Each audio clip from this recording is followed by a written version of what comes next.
The idea of Canada joining the United States isn't some wild fantasy cooked up overnight. No, it's got roots, deep ones. Cast your mind back to the War of 1812, when American leaders gazed north and saw Canada not as a neighbor, but as a prize ripe for the taking. They dreamed of folding it into the young republic, a stepping stone to continental dominance. That attempt flopped, sure, but the whispers never really died. They lingered, tucked away in history books and quiet conversations. Now fast forward to 2025. Donald Trump, newly elected president of the United States, back in the Oval Office with that familiar swagger, is dusting off this old dream and giving it a shiny, modern polish. Only this time, he's serious. Dead serious. But let's imagine that Trump is really trying to join Canada to the United States and succeeds. What would happen then? Trump's no stranger to big ideas, and in 2025, he's got the biggest yet. His Make America Great Again rallying cry. He kicks things off with what he does best, deal-making. He dangles irresistible trade deals in front of Canada, promising them a golden ticket to the massive U.S. market. Jobs, growth, prosperity. He's selling it hard. He talks up shared resources, pipelines crisscrossing the border, tapping into Canada's oil and America's know-how to make North America an energy titan, free from foreign reliance. And the speeches? Oh, they're vintage Trump. Larger than life, brimming with confidence, he pitches a united North America. One continent, one powerhouse. Unstoppable on the world stage. Why settle for neighbors, he booms, when we can be family? But here's where it gets juicy. Trump's not just playing the diplomat, shaking hands and signing papers. No, he's got a trick up his sleeve. A move so audacious it leaves even his inner circle slack-jawed. What if he didn't bother with the usual backroom talks or diplomatic niceties? What if he went straight to the source, the Canadian people themselves, and turned this into a populist crusade? Imagine that for a second. A nation's future not in the hands of suits in Ottawa, but in the ballot boxes of everyday Canadians. And then he drops the bombshell.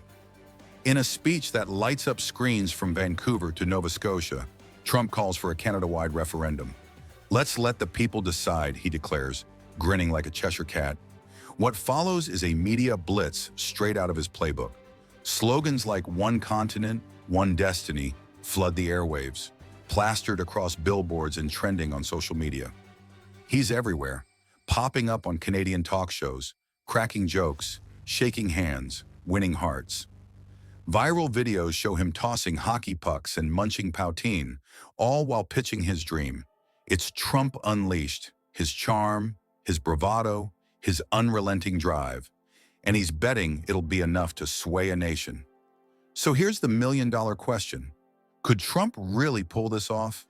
Could his deal-making savvy and reality TV charisma convince Canadians to hand over their sovereignty, to trade maple leaves for stars and stripes? And if he did, if he actually succeeded, what would the world do? Would allies cheer this new mega-nation or cry foul? Would rivals like Russia or China just sit back and watch? The stakes couldn't be higher, and the answers could flip the global order upside down. Want to know how it plays out? Stick around. We're just getting started. Part 1. The reaction. How the world responds. Trump's plan lands like a thunderclap, and Canada's reaction is anything but unified. Picture this. In one camp, Canadians are buzzing with excitement. They see economic gold at the end of this annexation rainbow. More jobs, bigger markets, a chance to ride America's coattails to prosperity. Why fight it, they argue. We're already so close. Let's make it official and cash in. But across the border towns and city streets, it's a different vibe. Maple leaf flags snap in the wind as protesters chant, "Canada stays Canada." From Montreal to Calgary, the air's thick with defiance. Trump 2025 signs pop up here and there. Sure, but they're drowned out by crowds clutching their national pride like a lifeline. It's a tug of war between dollar signs and identity, and the ropes fraying fast. Shift south to the U.S., and the divide's just as sharp. Trump's loyalists are practically throwing a party. They're hailing him as a visionary, a mastermind stitching North America into a powerhouse. This is the future, they shout, decked out in red hats and waving stars and stripes. But his critics, they're sounding the alarm. This is tyranny, they roar. He's torching democracy, alienating allies, and playing with fire. Streets in Washington fill with marchers. Pundits duke it out on TV, and tempers flare. The stakes feel sky high. Some even whisper about states breaking away if this goes through. America's unity hangs by a thread, and Trump's big swing might just snap it. Globally, the ripple effect is seismic. NATO's in chaos mode. A North American superstate throws their playbook out the window. Would it bolster the alliance or bulldoze it? Diplomats scramble in Brussels, phones ringing off the hook. Over in Moscow, Russia's got a front row seat and a sly grin. Putin's likely loving the mess, watching Western ties strain. Then there's China, eyes narrowing as they crunch the numbers. A merged US-Canada could flex unmatched muscle in trade and tech, but it might also spark new tensions. Beijing's already sketching countermoves, and the global balance feels wobbly. Here's the twist. Trump's dream of uniting a continent might just tear the world apart. Think about it. A bold grab for power could backfire spectacularly. Instead of harmony, we might get trade wars, fractured alliances, or worse. It's the ultimate paradox. A plan to bind two nations could unravel everything else. But what happens if Canada actually says yes? Would this new giant tip the global scales in its favor? Or would the strain break them entirely? The answer's coming up, and it's a wild ride you won't want to miss. Stick around. Part 2. The consequences. What if Canada joins the US? Imagine the unthinkable. Canada votes yes. The border dissolves and North America becomes one colossal nation under Trump's wild vision. The champagne pops, the flags wave. But what happens when the party's over? Let's dive into the aftermath, starting with the dollars and cents, the economic roller coaster. A merged US-Canada market could be a game changer. Picture Canadian oil gushing south, American tech flooding north, and trade barriers crumbling like old drywall. From Toronto to Silicon Valley, businesses salivate over a resource-rich empire stretching across the continent. Jobs multiply, markets buzz, and optimists call it a new golden age. But hold on, here's the flip side. Canada's got its debt mess, the US has its deficits, and their tax systems don't exactly dance in sync. Oh, and the dollar? One currency's got to win, and the loser's fans won't be happy. Inflation could spike, markets could wobble, and that boom might just fizzle into a bust. So, is this a jackpot or a financial freefall waiting to happen? Culture clash, maple leaf or melting pot. Now let's get personal. Culture. Canadians aren't just neighbors, they're a tribe. Hockey's their religion, maple syrup's their blood, and bilingualism's their badge. But the US?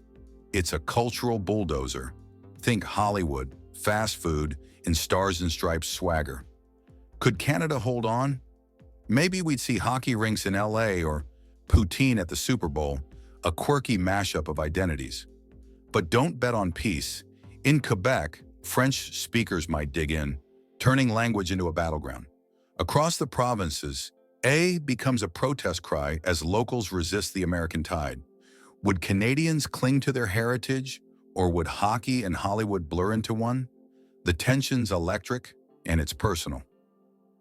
The big question. Here's the heart of it. Would this new nation shine as a superpower or buckle under its own weight?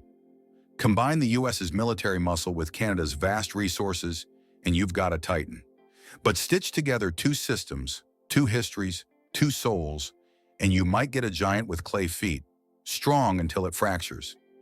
Geopolitical shockwaves. Zoom out to the world stage.